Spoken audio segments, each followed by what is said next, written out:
Kasabay ng nakatakdang muling pagbubukas ng Senado ay ang pagpapatuloy din ng Senate Blue Ribbon Committee sa investigasyon kaugnay ng flood control anomalies at sa pagbabalik ni Senate President Pro Tempore Ping Lacson bilang tagapangulo ng komite. Nakatakda na rin paharapin sa investigasyon sina dating House Speaker Martin Romualdez at 17 pang mambabatas na dawit sa kontrobersya.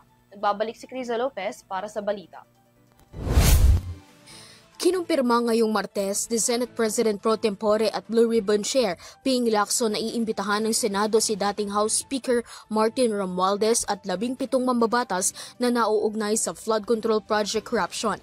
Ayon kay Senator Lacson, ipadadaan ng sulat kay House Speaker Bongie D. sa oras na iproklama muli siya bilang chairman ng komite. Bukod kay Romualdez, iimbitahan ang 17 mambabatas na nabanggit ng mga diskaya na tumatanggap umano ng kickback. Matatandaan na sa mga sinumpaang salaysay na mag-asawang diskaya, nagbanggit sila ng mga pangalan mula sa House at ilang pangalan mula sa tanggapan ng Department of Public Works and Highways.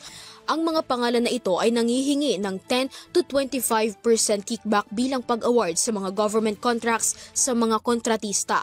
Dahil sa mga alegasyon na ito, tiniyak ni Lacson na iimbitahan sa Senado ang mga mambabatas na nabanggit ng mga diskaya. Sa November 14, muling itutuloy ang investigasyon ng Blue Ribbon Committee kaugnay sa mga katiwalian sa mga flood control projects. Para sa Zero TV News, Criza Lopez, sumasaludo sa bawat Pilipino.